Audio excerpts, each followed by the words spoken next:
Okay, for starters here, I have the procedures of how I want to do this.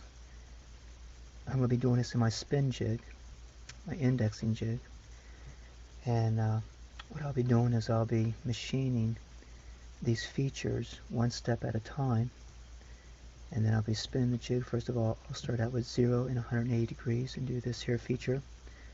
And then I will spin. Every one of these here degree numbers are in reference to 0 degrees. 0 degrees being that the workpiece will be in this orientation right here. And then I'll keep on going through the steps here until I get it finally to the full formation here that I'm looking for. However, though, I'm not going to put it on my lathe just yet and get it down to the proper dimensions yet, because I need all of the shaft material as possible on the 3/8 inch thickness for stability, and I'll show you what I mean by that. This is what the cutter is going to look like. This is the 3/8 inch diameter shaft right here. This comes down to 3/16 inch, and then back to 3/8 again. This is the actual cutter right here. If I were to take this on my lathe and take this down to 3/16 right here, then when I go to chuck this up in my 5C call it indexing jig, I'm going to have a little bit of a weakness here when I go to mill the slots here to do the features for the cutter itself. I'm going to have a weakness here. So by me going with the straight shaft and putting it in my spin jig, and then milling out all the features, and then taking it over to my lathe and milling out this part here, the 3/16 inch part. This here has to be 3/16 in order to be able to fit in that slot for the T-slot neck of it. So what I'll do is I'll go ahead and I'll put the 3/8 inch bar into the indexing jig ahead of time and do all the milling, and then go to the lathe and do the other feature here. And that's what I'm going to start doing next year, getting my jigs, my index jig set up now. Now as I'm setting up my spin jig here, I have my shaft in here just a little bit tight. I'll go ahead and tighten that up now here.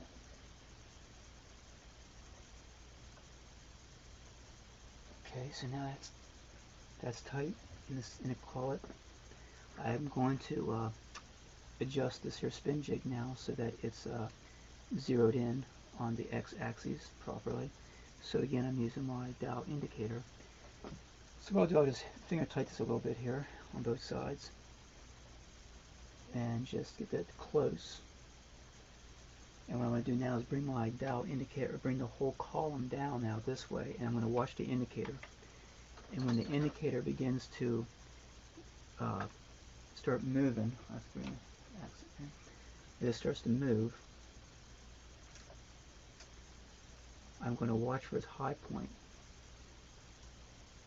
Right there's a high point, so I'm going to move this to 0 here. I'm going to keep on moving the column down now. Let me zoom in here a little bit. Okay, so I'm going to continue to moving the column down, and the indicator is dropping again. So now I'm going to move the column up now, and as you can see, the dial is starting to move down again as I go past a certain point. So now what I'll do is I'll get rid of that backlash. What I'll do now is I'll bring this all the way down until I hit that 0 now. And when I hit the 0, I'll be on the center of the workpiece. Okay, right there I am. So now the indicator tip here is now on center of the workpiece of the roundness, circumference of the workpiece. So I can now keep that in that position there, and I can start moving my x-axis now and adjusting the jig properly to get rid of the run out. And that's what I'm going to start doing here now. Okay, so now I'm going to advance the x-axis across, and I have it now lined up. I don't have the jig tightened down yet. It's just a little bit of movement high there, so let's get a little bit of tap yet. Bring it back to 0. Here. Take it across. And we're holding 0 pretty good now. It's about a half a thou. 1 thou low. So give us a little bit more here. right there. I'm going to start tightening it down now. And now we're hitting pretty good all the way down. And that is exactly where I want it, right there. Now tighten down all the way.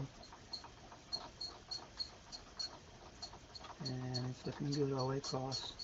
Just now set to about a half a thou, that's okay. That should work just fine for that. So that's lined up now and ready to be machined. Got lined up the way I want it. I can actually move this back in now to give myself more support. I need a machine. I'll get my measurements what I'm looking for, give myself a little bit of clearance, and I can move that in and then tighten it up and then be ready to go then. First thing I'm going to do is I'm going to start my mill machine up, and I'm going to touch off the front here, and I'm going to clean the front off. I'm going to do a facing cut across here, and then I'll have that established for the touching off the front, and then I can use my indicator and move back to 1/4 inch and get my table movements where I need from there. So right now I'm going to just do a facing cut.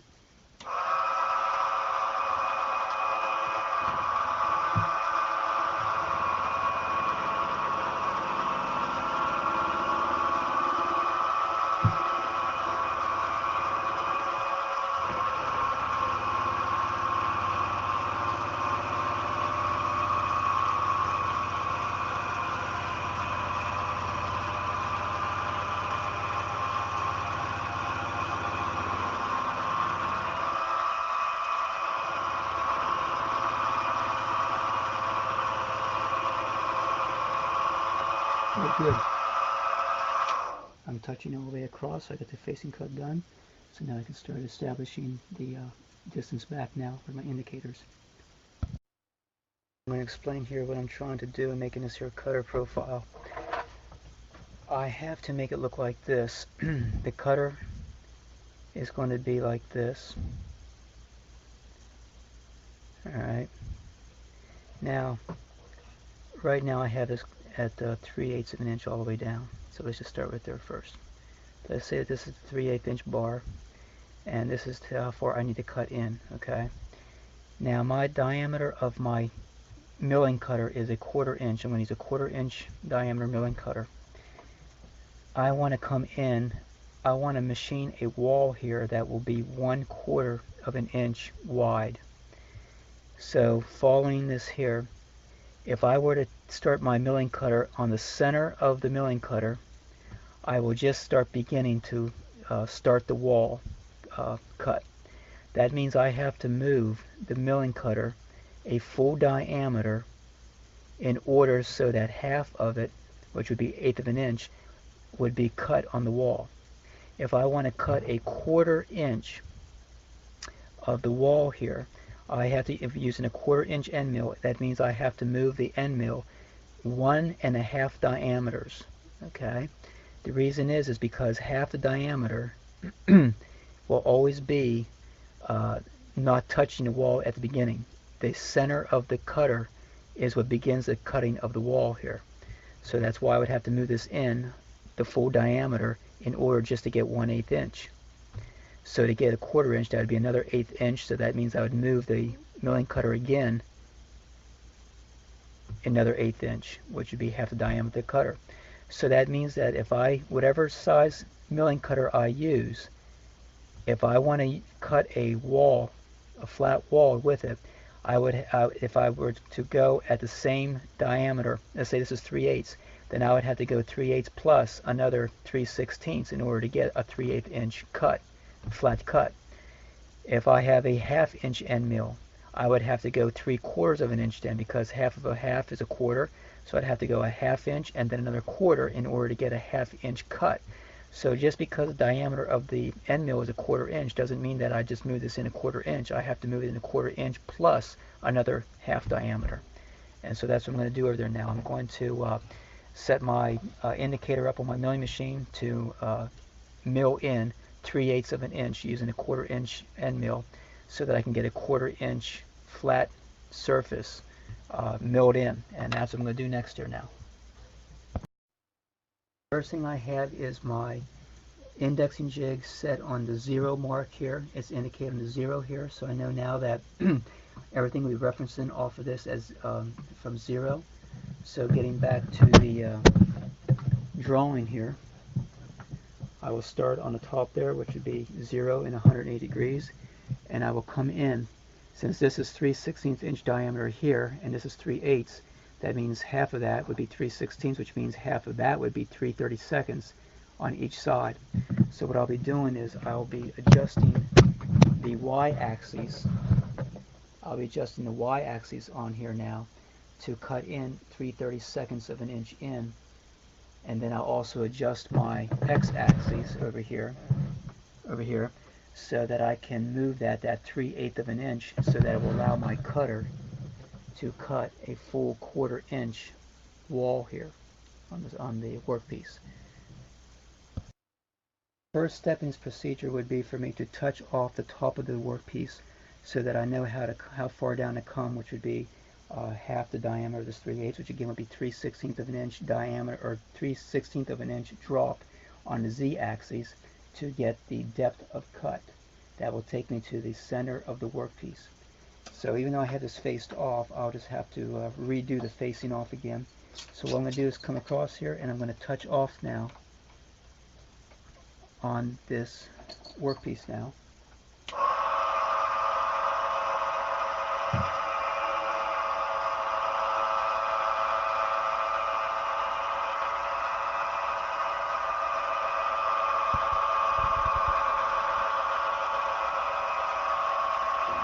Here.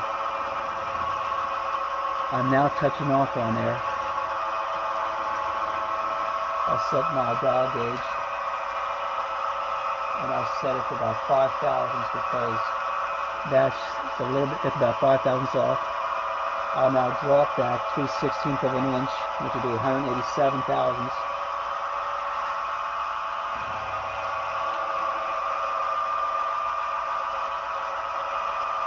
So it should be right there.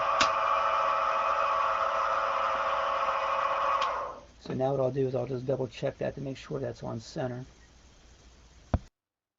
That is on center. Okay, so now I know it's on center. So now I can touch off the face of it now. So now I have my depth set here for 187 thou. So now that I have that set, I can now touch off the face.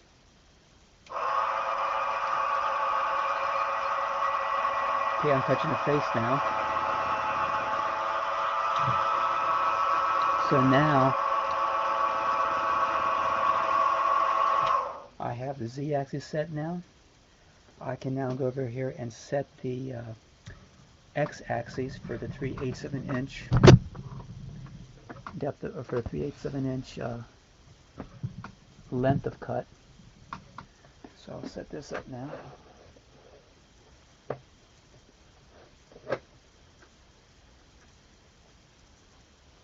And I'll move my x-axis now. I'll move my x-axis now, that 375.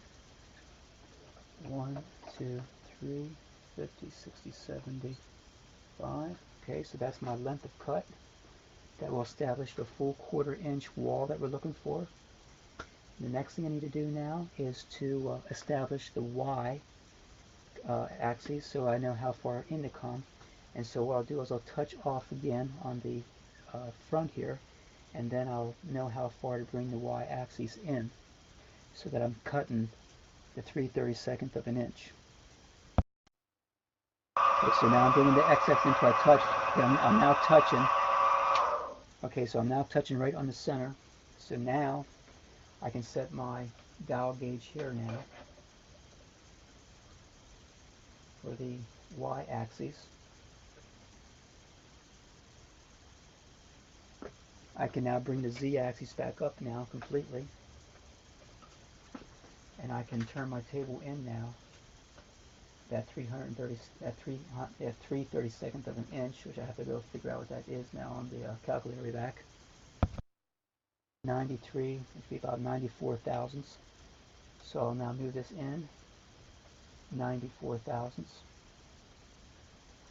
And right there at 94 thousandths. So now everything's set. The z-axis is now set. with a gauge or with a stop right here to come down at 3/8 of an inch, or to come down that they're 3/16 of an inch down. The y-axis dial gauge is now set up so that I'm locked in that position there to cut the distance in, which takes me to the 3/32, 93 thousandths of an inch of depth of cut in this way. And then our x-axis is set up. Our x-axis is now set up so that we are in to cut the full 1/4 inch of wall length. So the only thing left now would be to start dropping the z-axis until I'm touching.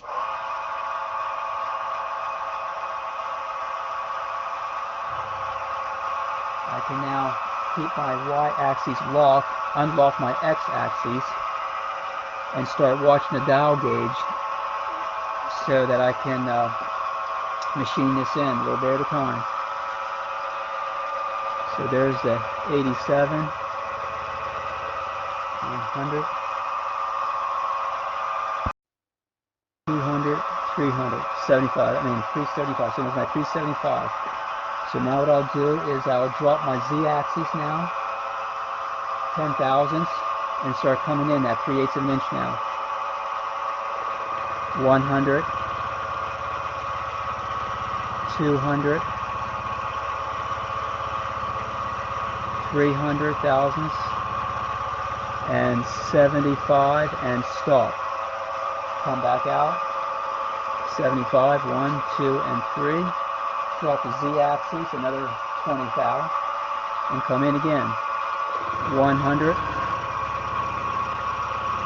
Did you see that? What's going on? There you go. Coming up on 200 now. 200.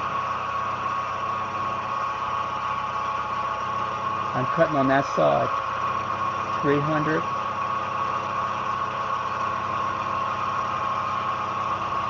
50, 60, 75. There's a 75, 1, 2, 3. Drop the z-axis, another 20 thou.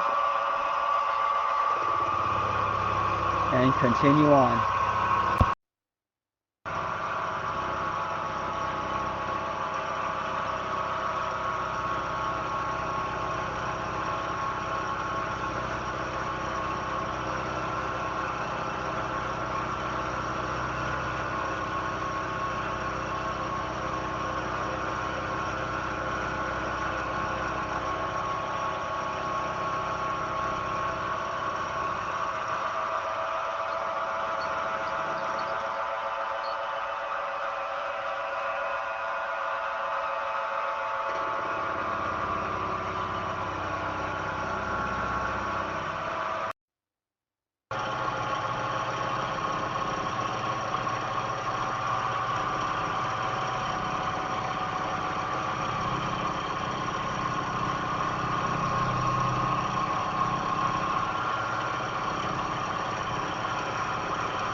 Pass on the side.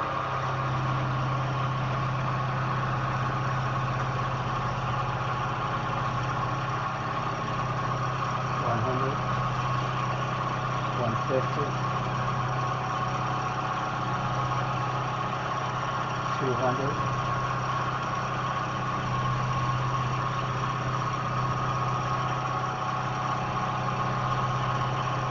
300, 50, 60, 75, 375, 75, 1, 2, 3. Oh. Let's get a good shot on that. What we got so far. Alright. Now I'm going to go ahead and I'm going to turn that 180 degrees here. Excuse me for the light. Oh, that's a little better now. that's good like that. Alright, anyway. 0, there we go, 180. 60, 70, 80. Alright, so now we're at 180 degrees. Oh, there we go. Oh, okay. Now we're at 180 degrees from where we were before, and we'll do the same cutting again.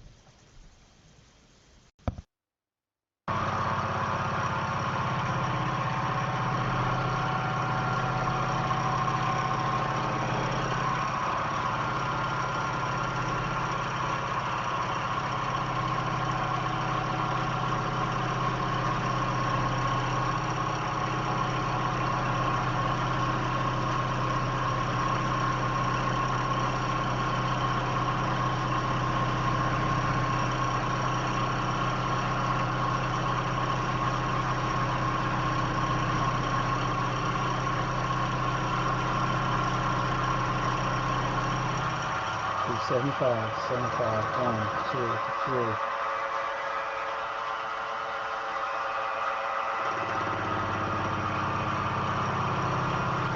And so on.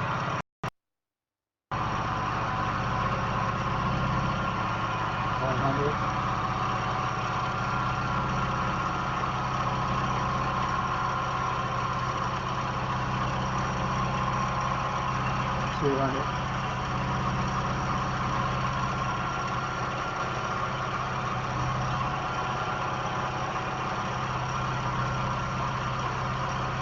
300,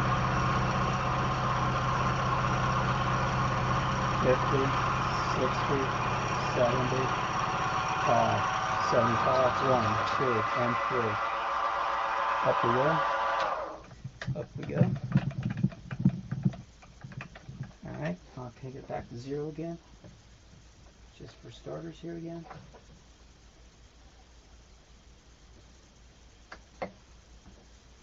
Alright.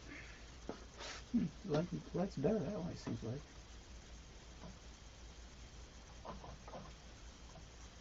How's that? Okay, I'll do that from now on. Alright.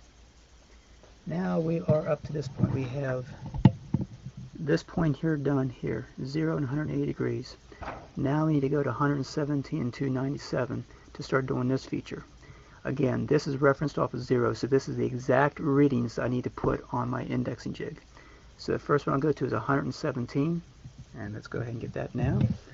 Let's see if we can get you focused in here on this here. Let me get you here. Okay, now that I have it indexed for 63 degrees, we can see how the flat right here is on an angle, just like we showed on the drawing there. So if that flat is on an angle, that means that the cutter edge itself is on an angle also in this direction here, going that way. So now what I need to do is I need to cut from the front side to meet the bottom of the cutter here. Now I cannot use the same setting that I was using before, and I'll show you why. I take this all the way down to my original setting of 3/16 of an inch, 187 thousandths, because this is turned now at 63 degrees. As you can see, what's happening is the bottom of the end mill, okay, the bottom of the end mill is much lower than the feature right here that we're trying to meet into. We are trying to meet into this area right here, and the bottom of the end mill is way down here, using the same setting of our 3/16 inch drop on the z-axis as we did to mill that feature. That means because we turned it and we're doing a different feature now, we have to readjust the bottom of the end mill so that it matches and meets right into the bottom of the cutter edge. Here's how I'm going to do that. I'm going to use my surface gauge here to line up the cutter, line up the point of the surface gauge to the bottom of the cutter. I have to get my magnifying glass.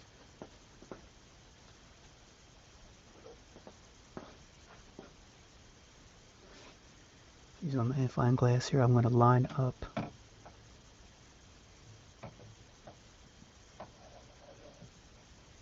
to the bottom of the cutter.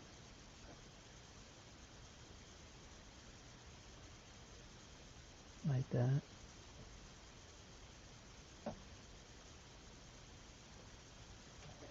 And then what I'll do is now bring the z-axis down until the bottom of the milling cutter is to that point. Again, using my magnifying glass.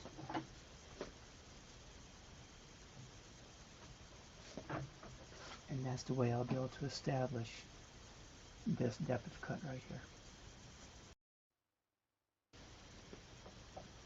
Okay, so you can be able to see here how the edge of the cutter is very close to the edge,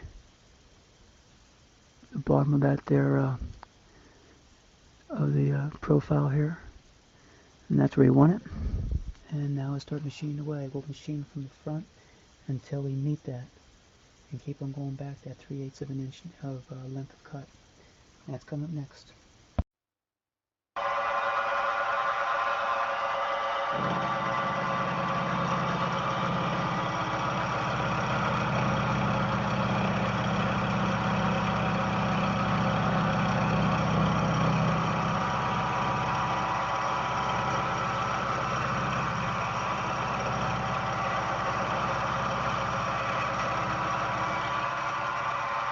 I'll set my indicator here, y-axis.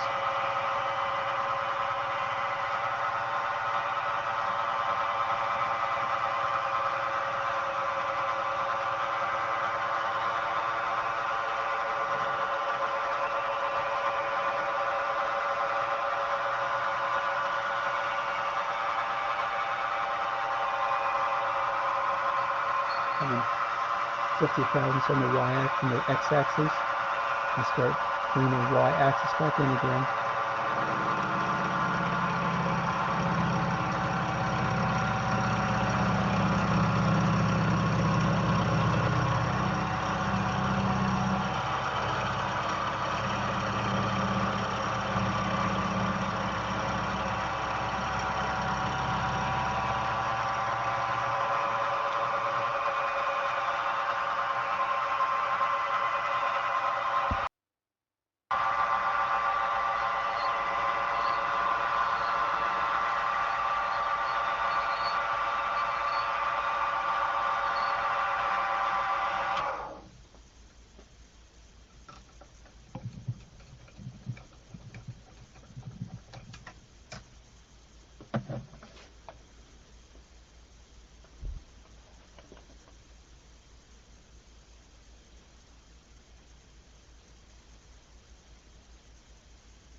How's that looking? Alright. Alright, there's a profile. We're moving right to the edge there, bottom, properly. Now we can turn it 243 degrees.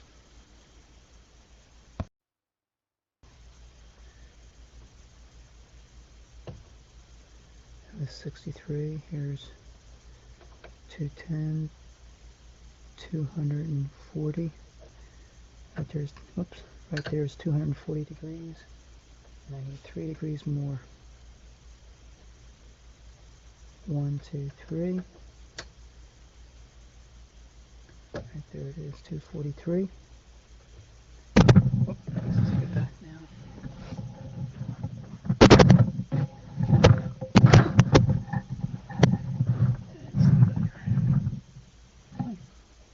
So again, our cutting profile right here is sitting on an angle.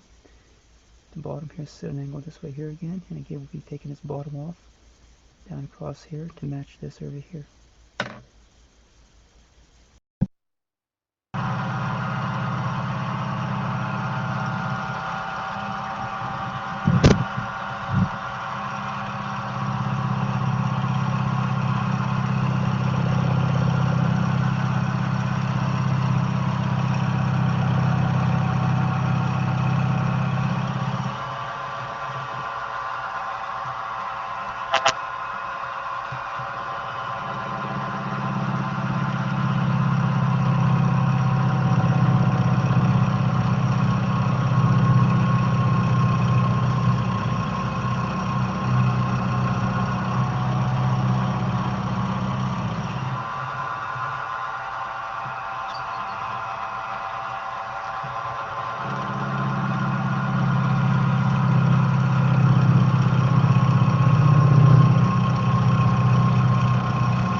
Okay.